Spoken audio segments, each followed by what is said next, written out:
একজন ব্যক্তি ছিলেন শেইলক, তিনি ছিলেন নিষ্ঠুর সুদখোর। তো সেই শেইলক, তার একটা রুলস ছিল যে আপনি যদি খাজনার টাকা বা সুদের টাকা সময় মতো দিতে না পারেন, তাহলে আপনার 2 পাউন্ড শরীরের গোশত কেটে নেওয়া হবে। তো এদের হাত থেকে বাংলার মানুষকে রক্ষা করার জন্য সমবায়ের উৎপত্তি। তারপরের ইতিহাসটা হচ্ছে ডক্টর আখতার হামিদ খান। তিনি একজন পাকিস্তানি নাগরিক। তিনি দেখলেন যে শিক্ষার্থীরা আপনার 150 জনের মতো যদি ভর্তি হয়, তাহলে দেখা যায় যে একটা সময় 50 জনের মতো শিক্ষার্থীরা বিদ্যালয়ে আছে, তাছাড়া আর নেই। তো এই পুরো কারণটা উনি যাচাই বাছাই করেন যে কেন এরকমটা হয়। তো তারপর দেখা যায় যে মানুষের অসহায়ত্ব, তাদের বেকারত্ব, এইসব কারণই হচ্ছে মূল বিষয়।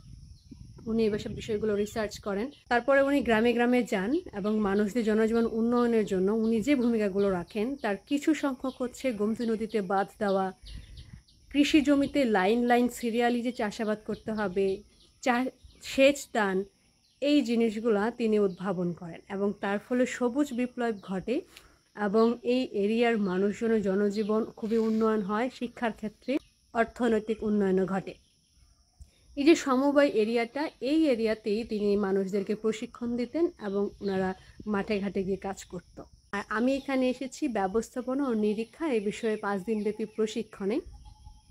এখানে এসে 5 দিন পার করার পর যারা ব্যবসায় শিক্ষা নিয়ে পড়াশোনা করেছে তাদের প্রতি আমার সম্মান অনেক বেড়ে গিয়েছে। আমি সায়েন্স থেকে পড়াশোনা করেছি, তো এই বিষয়গুলো আমার জন্য নতুন ছিল।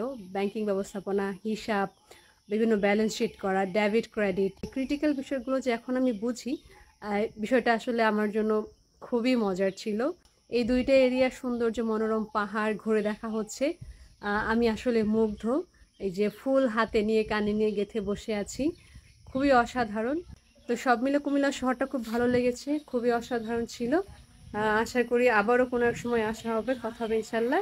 আমি ছিলাম মনিকা আক্তার, বিদায় নিচ্ছি আপনাদের কাছ থেকে। আল্লাহ হাফেজ।